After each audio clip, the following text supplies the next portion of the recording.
Star blessings. Let's talk about the goddess Venus, the goddess of love, beauty, harmony, peace, balance, art, the sensual pleasures and delights of life. So in Taurus, which is where she has just ingressed to, today being the 17th of March, she'll be there until the 11th of April of 2023. And I've had a little look at her journey throughout the next few weeks, and it's really worth paying attention to for a couple of different reasons. The two main reasons are because the ingress of Saturn in Pisces is a new ingress for all of us. The last time Saturn was in Pisces was 29 years ago. So Venus in Taurus forms a sextile to Saturn in Pisces. That's earth to water. I'll talk about that in a minute and when that's happening and so forth, which is virtually now anyway. There's a few other dates of a few other aspects. And the next major one is Venus ingresses into Taurus today, and Pluto ingresses into Capricorn in a couple of days. Sorry, on the 24th of March. So I was thinking that I'm at the 21st of March, but we're not there yet.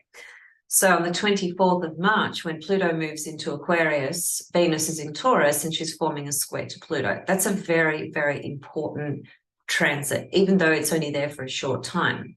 So there's a few different aspects which I want to bring up the chart in a moment and just unpack a few of those. But before I do, first of all, we need to talk about a little bit about Venus in Taurus, which is her domicile position, placement, her rulership position. Venus rules both Taurus and Libra, and it is really important to understand the difference between Taurus and Libra in the zodiac, and Venus being the ruler of those two signs, those two houses. Venus in Taurus is very much about our own ability to be self-reliant, self-sustainable. It's about our own resources.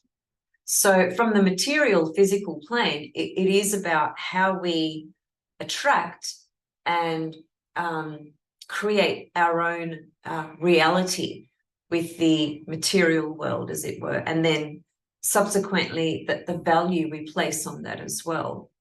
So Venus in Taurus is not really about sharing with others so much. She's more interested in herself in this placement.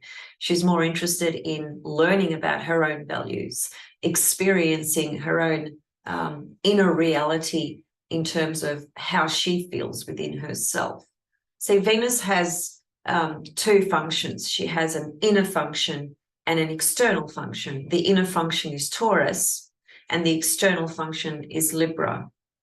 So given that, I think with Venus traversing through Taurus, we are looking at a journey around our own personal values, and indeed how that aligns with our partner's values or people in our life that we share our time, energy, and love with, because Venus is the principle of sharing, right? So some keywords: self-worth is Taurus, the second house, which is Venus.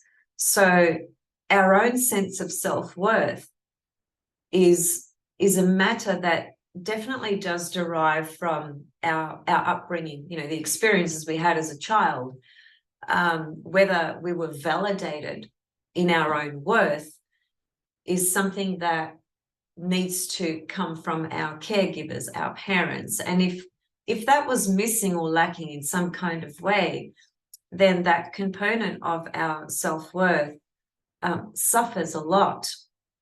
And throughout our developmental journey, we need to understand what's happened along the way and understand that our self-worth is a matter of our own self to work on, even if it was absent and not nurtured within us as a child and so forth. These are important themes because a lot of people do suffer a lot from lack of self-worth, and that's typically a second house matter, a second house issue. So if you've got placements in the second house, this theme probably speaks to you quite strongly. Taurus is the bodily senses, right? It's the taste, smell, touch, see, it's all the senses, right? So there's a heightened experience of our sensuality, sexuality, sexual energy, the sensual delights of life, as it were. There's a really accentuated vibration when Venus is in Taurus on those levels. The matter of being resourceful as well, our own ability to be resourceful in our own life, is also a second house Taurus Venus matter, Venus in Taurus particularly. Art and beauty, of course. I was thinking today that the Taurus component, even when the moon is in Taurus, which is the exalted position for the moon. I remember a relationship I had with somebody who had moon in Taurus, which is totally different to me because I've got moon in Aquarius, so our moons were squaring each other. And I remember we'd be sitting there eating, and this person, and this is not a judgment or a criticism, it's just an observation. When he was eating, like he would take a whole hour just to eat a small meal, because he would sit there and taste and move around in his mouth every single little bit of whatever he was eating, and just, it's if you're a Taurus, you'll get it, or if you've got Venus in Taurus or moon in Taurus, there's something so tangible about the senses in the body and the taste and the smell. And so, because Taurus, of course, is the archetype that takes their time, it's a slow moving energy about Taurus. Nothing moves quickly with Taurus, nothing. So I just used to sit there watching him eating, tasting it, swirling it around his mouth, and taking about 2 minutes just to chew on one little bit. And again, it's not a criticism, it's just an observation. But me being an Aries, I eat very quickly. And so, I've finished my meal in 5 minutes, and an hour later, and he's still sitting there eating, and we're, having a conversation, and I'm just like, it's an interesting thing. I can't relate to it from the point of view of, I can understand it, but I can't relate to it from the point of view of being like that, because I'm not like that. It's just a funny side note, because Venus in Taurus is very much like that. Everything is slow motion, because it is about standing still, in a sense, being present, being in the body, and experiencing everything that the body is experiencing. That's Taurus, right? So it's an interesting, some interesting basic themes to think about. I think Venus in Taurus is very much a journey for us about our own self-worth, self-sustainment, and self-reliability, right? Because that's Taurus, as I said. But the thing that's going to happen here with the square to Pluto, well, actually, before I get to that, there's a few other aspects we should probably talk about.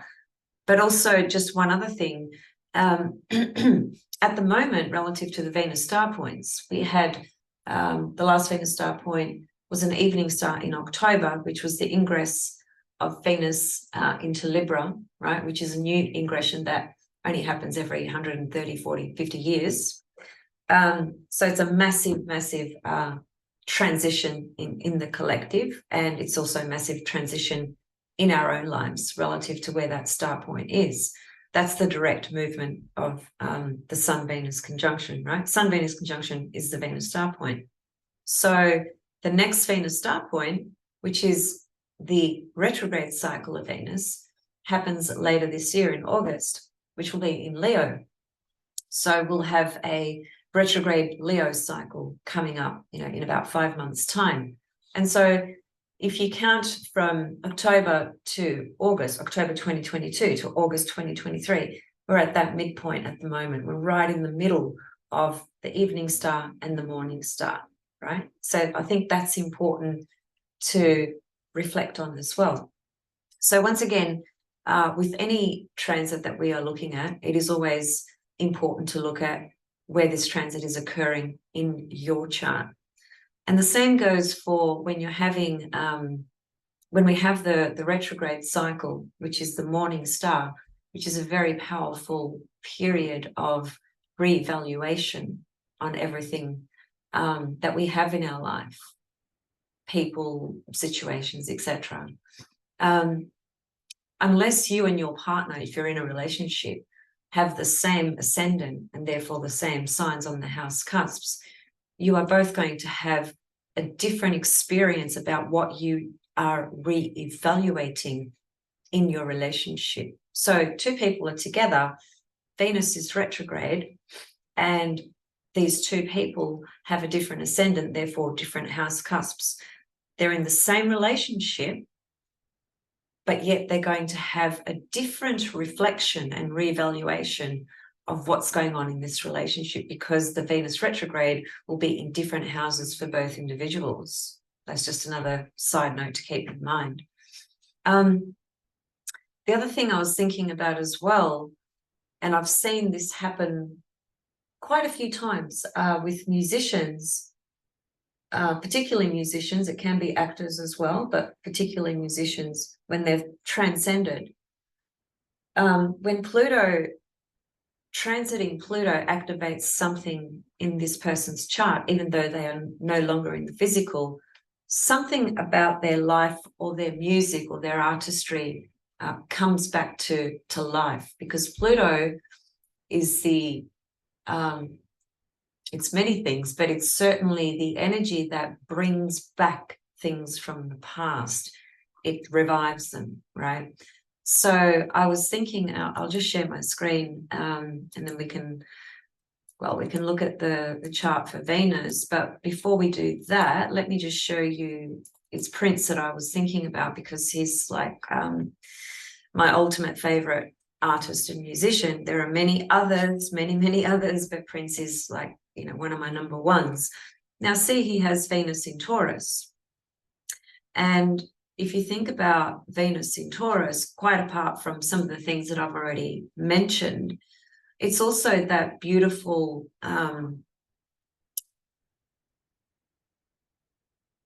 beautiful appreciation, because appreciation is Venus, right? When we appreciate something or someone or even ourselves, that is Venus. No other planet can appreciate like Venus. So I don't know how many of you followed Prince or like him or even know who he is or whatever the case, but he had the most exquisite taste in clothing, which is Venus in Taurus, right? And sure, yeah, he had the money to have these beautiful suits and outfits made for him and so forth that would have been so expensive, because Venus is about quality, not quantity.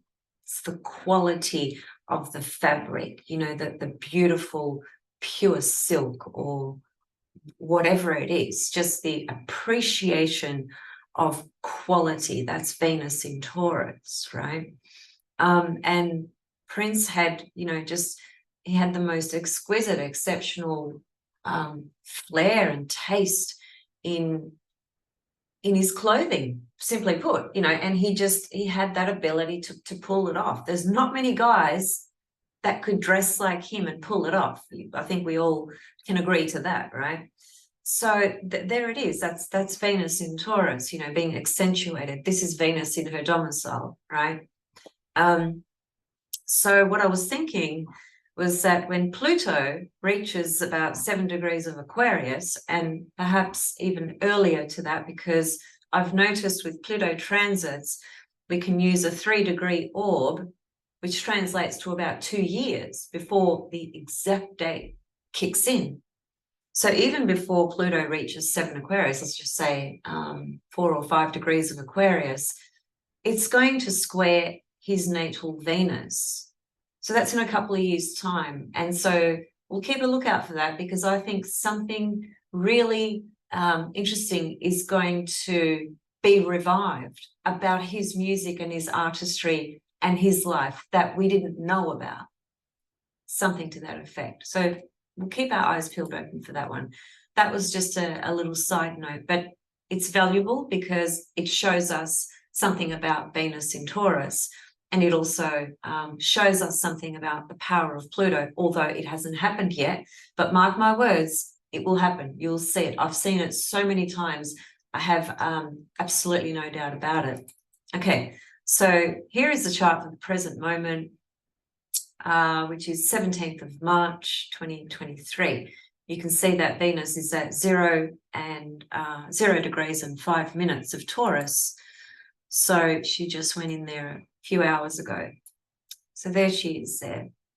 Now, she will be there until the 11th of April, as I said, and just locate obviously where Taurus is in your chart. That's the house she's moving through. In other words, that's the area of life she's highlighting, accentuating. And remember, you know, Venus, she's in her domicile here, so she has tremendous dignity. You know, it's a very, very strong Venus in Taurus. There are shadow components, as there are to every sign and every planet, because everything has a polarity. So there has to be a shadow. Even when a planet is in rulership, it still has a shadow side to it. The shadow here, of course, being Scorpio, because Scorpio is opposite Taurus, right? So the first thing she does as she ingresses into Taurus is she forms a sextile to Saturn. Now, that's only there for a couple of days, but that's an important couple of day window. Sextiles, as I often say, are opportunities. This is the first ingress of Saturn in Pisces for a very long time. As I said, 29 years ago was the last time. So Venus is picking up an opportunity from Saturn here, okay? And earth and water, those two elements, they generally speak to an opportunity would arise from connections that you have with other people, because it's got to do, the water is our own inner frame of how we feel, how we connect, dreams, soul life, you know, things like that, right? Can be very subjective, of course, as well. And Taurus is very much about the earth plane, right? The material plane. And so like I've seen this before, when it comes to a sextile aspect between earth and water, the opportunity that arises comes from somewhere out there, but it does require our own input into it as well. So it might just be through some type of connection that you make with a particular person or group of people that presents some kind of opportunity, right? Now, it could have to do with a relationship. It could have to do with money. It could have to do with art. You know, it's all the possibilities of what Venus describes are all the possibilities of the potential opportunity that can surface when Saturn is forming a sextile to Venus, right? The next aspect she makes is to Juno, which is a conjunction. Now, these two archetypes, Venus and Juno, they both speak to relationships in different ways, but they both speak to relationships. Now, again, this can manifest in so many different ways, but this could be even if you're not in a relationship, this could be a business arrangement, for instance, because Juno is agreements and contracts, commitments that we make to things. And it could be some type of agreement or contract that we make with somebody from a Venusian point of view. So it could be around art, something to do with beauty, with love, with money, with relationship, with partnership. Any and all of those things are possible. And the fact that they're, you know, coming together in a conjunction, there's a unison, right? They're coming, that they're aligning together. So that, again, that could be just a portal of a couple of days where something comes up either in our own marriage or relationships that would bring a sense of beauty. It would be a beneficial type of situation that comes up because Venus is in her domicile. She's in her greatest dignity, as it were. So the benefit of the transits that transpire with Venus in Taurus should be pretty good overall, should be pretty good because of the power she has in Taurus. And remember, Venus is the principle of attraction. She's the magnetic force and principle of attraction. Venus is literally how you attract everything that you attract in your life. So your natal Venus, your Venus star points, speak to that, speak to many other things as well, but speak to how you attract what you desire, let's say, and what you need in your life. So the Venus transits also carry that same ability and quality. And when Venus is in dignity, which she is, the pull of attraction and magnetism is incredibly powerful here, incredibly powerful. And Venus in Taurus, from that sexual, sensual level of our body, right? There's a very strong magnetic aura about Venus in Taurus from that sexual and sensual level. There's real, I mean, beauty is in the eye of the beholder, I know that, but there is something quite exquisite and elegant and really beautiful about Venus in Taurus. And she has this magnetic energy and aura to pull into her so many things that correspond to the experience of love and enjoyment and pleasure and things like that, right? Then she forms a conjunction to the North Node. So the conjunction to, let me see, I've got it written down. The conjunction to the North Node is on the 21st of March, which is the true new year, the astrological new year, the equinox. It's also where the new moon in Aries occurs as well, which I've already spoken about in a previous video that I did yesterday. So check that out if you haven't already seen that and you're interested in wanting to know. So the conjunction to Juno is literally, well, first of all, it's sextile to Saturn. Then, you know, a couple of days later or a day later, so 18th, 19th of March, we've got Venus with Juno. Then on the 21st of March, 21st, where are you? Sorry, my notes are really scribbly today. Yeah, 21st, she will be conjunct the North Node. Now, this is an important conjunction because the North Node, from this perspective, the transiting North Node to the Moon, which is what we're looking at, that's the transiting North Node to the Moon. That's got many different layers to it, collectively and individually. But in terms of a small transit such as this, Venus coming to the North Node, in this case, the way to interpret this would be to understand that the North Node corresponds to associations, connections that we make that are beneficial because they help us towards our personal evolution. The North Node is always our evolutionary pathway. what we are integrating towards. Whether we are resisting it, whether we are aware of it, that's another story. But it's pointing us to, it's like an arrow pointing us to, this is the way we need to be going. Follow that line, as it were. And the North Node in these kind of little mini transits can be very powerful for alliances and associations that we make. So in this case, Venus North Node, the alliance might be something to do with money, something to do with art, creativity, as in, forming a connection or an alliance with somebody creatively. It can be a relationship, of course, Venus North Node, meeting somebody new in your life. Now, if that happens in that 2-day window, there's going to be other things that support that transit being activated. Venus on the North Node alone, without anything else pointing to relationships, it's probably unlikely that it would be, a sort of a personal long-term relationship. Unlikely, not impossible, but unlikely. So Venus on the North Node, if it is a relationship, if you meet somebody at this time, it's because other things are being activated at the same time in your birth chart that speak to that exact same theme. Outside of that, as I said, it can be an important alliance, connection with somebody that's going to be beneficial. Venus is a benefic.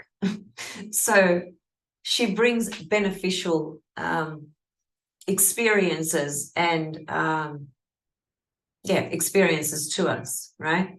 Especially when she's in a dignified position. Okay, so then as we move forward by the,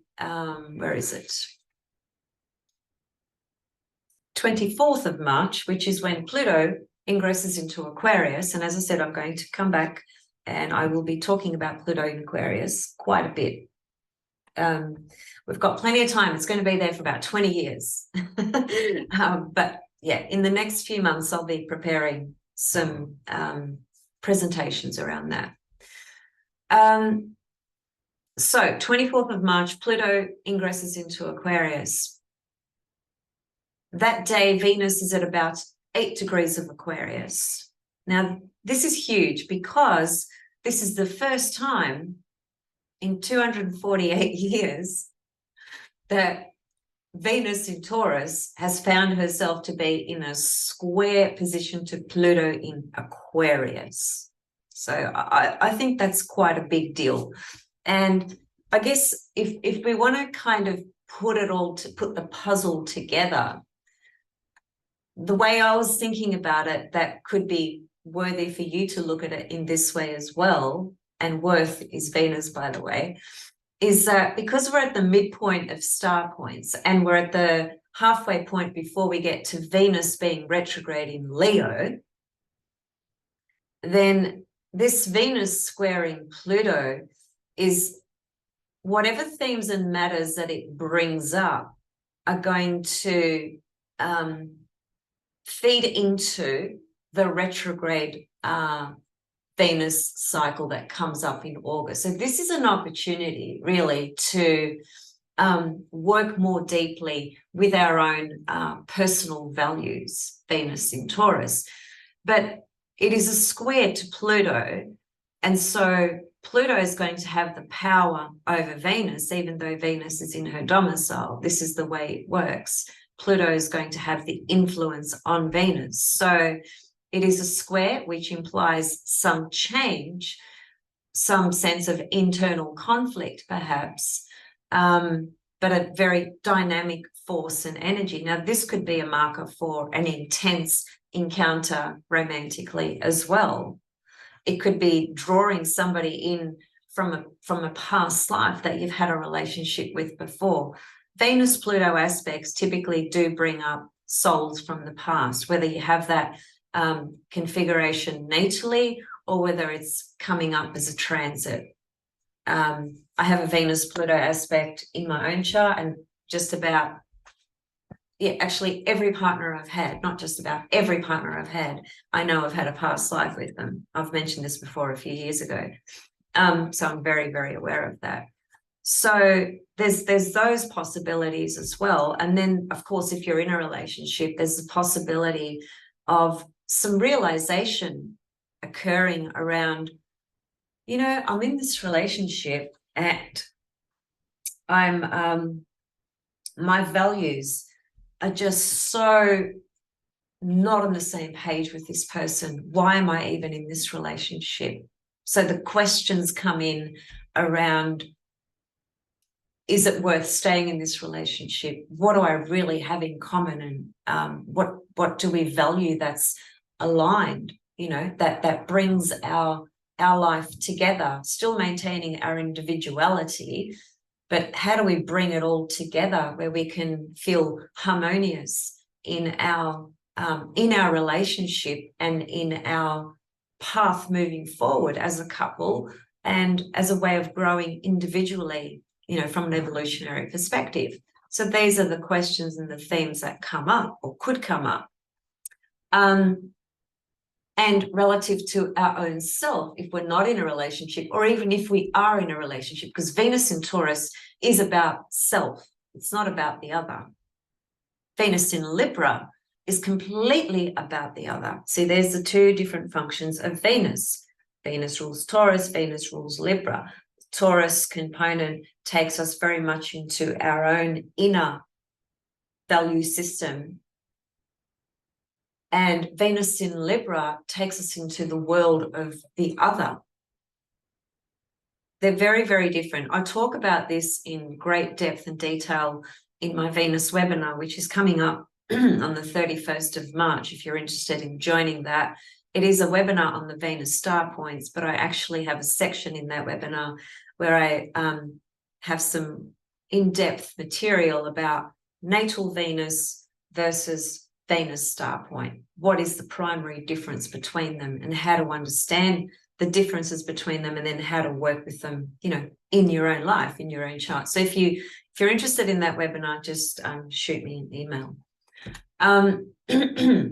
So yeah, I see some really profound changes arising out of this Venus square Pluto, especially because we haven't had this experience this lifetime. Venus in Taurus square Pluto in Aquarius. And, it's it's an interesting one because Venus in Taurus, whilst she's in her domicile and, she's happy as Larry here, she's going to be challenged by Pluto squaring her. And the challenge will be, well, these values that you hold, this inner value system that you have, how much does it speak to your own evolution at the moment? Are there things that you may need to let go of? Remember, Taurus is the sign out of all signs that holds the strongest attachments. It can't let go, will not let go. I mean, it can, but it takes a long time. So that's one of the sort of shadow problematic sides of Taurus. It just hangs on and hangs on. Now, there's a good side to that, just to use simple language, in that it's also the sign that will persist and stay with something long enough to work through it, for instance. The downside to that, of course, is the inability to let go of when you need to, which is the opposite, Scorpio. You see, Scorpio is the death and rebirth. It's what helps us let go and die and be reborn. But Taurus just hangs on for dear life. It just doesn't want to let anything go. So perhaps some of the questions that come up at this time might be, well, maybe it's time to, sort of reassess my own inner value systems and my own sense of self-worth as well. And so something transformational, Pluto, can occur, at this time with Pluto squaring Venus in Taurus. What else have we got? Then on the 31st of March, Venus will align with Uranus, which she has done quite a few cycles of those, because That's obviously been happening every year when Venus goes into Taurus, and Uranus has been in Taurus now for the last, what is it, about 3.5 years. So for the last 3 years, let's say, we've had Venus aligning with Uranus, and that, you know, may or may not activate something in your life. It just depends, once again. But if it was to activate something, you know, there would be, there could be some really unexpected, unpredictable, unusual type of themes that come up out of a Venus Uranus. That, I mean, that could be an exhilarating, exciting little window of a little mini love affair. That could be just experimenting, you know, in different ways with yourself, you know, with love, with beauty, with relationships, with values, you know, just exploring something quite different, something outside the norm, something outside that little Saturn box. When we go into Uranus, we break through the bounds of Saturn, the limitations, and we explore the unknown. The unknown is usually an area that a lot of people don't want to go to because there's no safety and security. Safety and security comes from Saturn. I like to call it false security in certain ways, because nothing is permanent and nothing is a sure thing. The only sure thing is that we are born, the soul incarnates into the body, and it will leave the body at some point. That's a sure thing. Anything in between, or everything in between that, it can go any which way. We don't really know. So when Uranus stimulates Venus, it creates this sense of, I feel like I really need to feel free in my expression of love, in my relationship. I want to try something new. You know, it's been really boring just doing the same thing, having the same routine, going to bed the same time every night. You know, he sleeps that way, I sleep that way, you know, just simple little things like that. Venus Uranus can stimulate a new sense of excitement, inject that excitement into the relationship, for instance, right? Can also be a parting as well. So it depends on who you are and where you are in your relationship, what's going on there, and so on and so forth. But at best, you know, the Venus Uranus creates a sense of exhilaration and excitement and liberation and authenticity. Authenticity is actually one of the biggest things. And I guess the theme that comes up with Venus Uranus in Taurus is, how authentic am I in this relationship? Now, that could be a friendship, by the way, because Venus rules our friends as well. So, is this relationship or this friendship authentic, or is it fake? Is it just bullshit? Venus Uranus is going to bring that up. It's about being authentic. Now, if we resist that call to Uranus, it's going to be a disruptive energy. It's going to disrupt that little secure routine nest that you've got going on. It's going to swoop through and shake some things up. And when we resist that, it feels like an unsettling force that comes through, because it throws a spanner in the works that throws ripples into the relationship, which I find exciting, but a lot of people don't. And it would feel like a destabilizing force that comes through, but that could be the very thing that you need to kind of wake up into your own sense of authenticity around this relationship or matters around love, or your own sense of self-love and self-worth, which of course is Venus as well.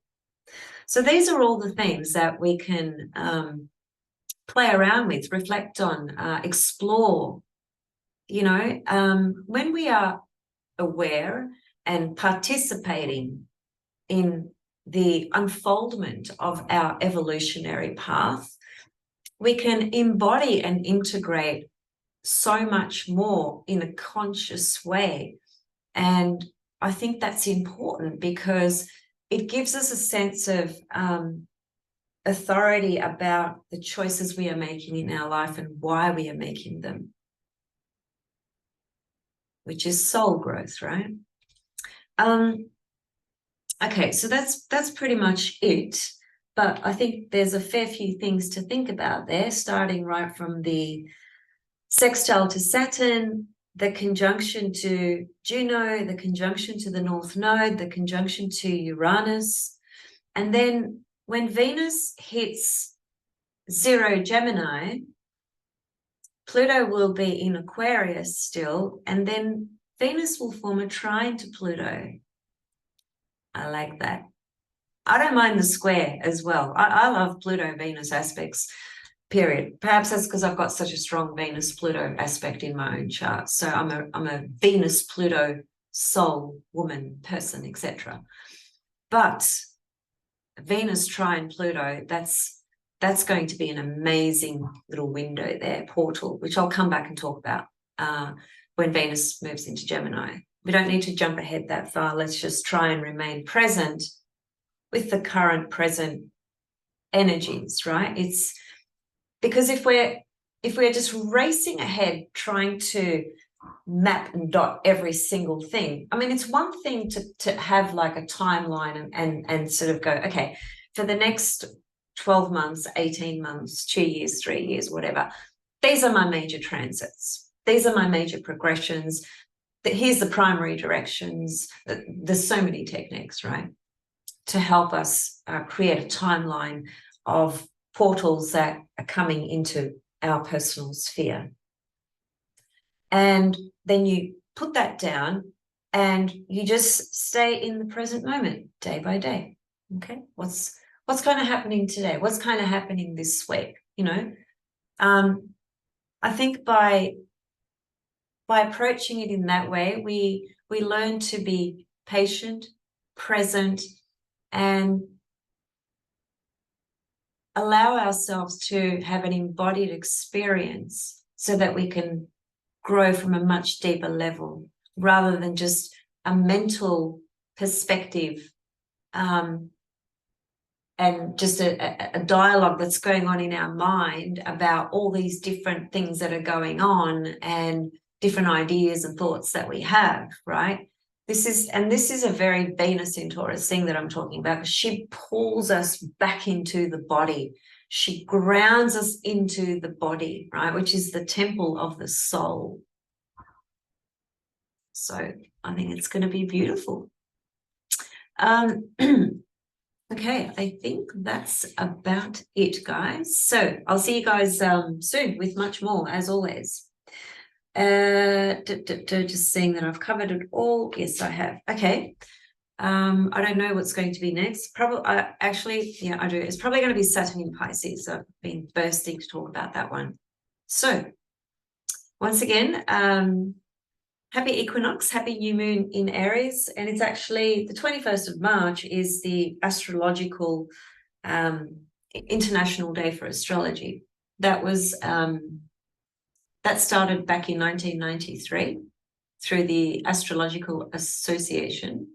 So it's a day that's been marked as, because it's the true new year, Sun moves at 0 Aries relative to the tropical Western zodiac and the zodiac that we work with as Western astrologers. That is the beginning of the new year, right? So, you know, that's it. And I forgot to mention this, I think, in my new moon in Aries video. Well, I did mention it, but I mentioned it expressed it in different ways when I talked about the power of the new beginning of this new moon, which is at 0 Aries. But think about it from a new year as well, because it is a new, it's the true new year. So there's a really beautiful sense of emergence of new life coming through. It's beautiful, you know. So it's up to us to embody that, you know, embrace it and work with that consciously, as best we can.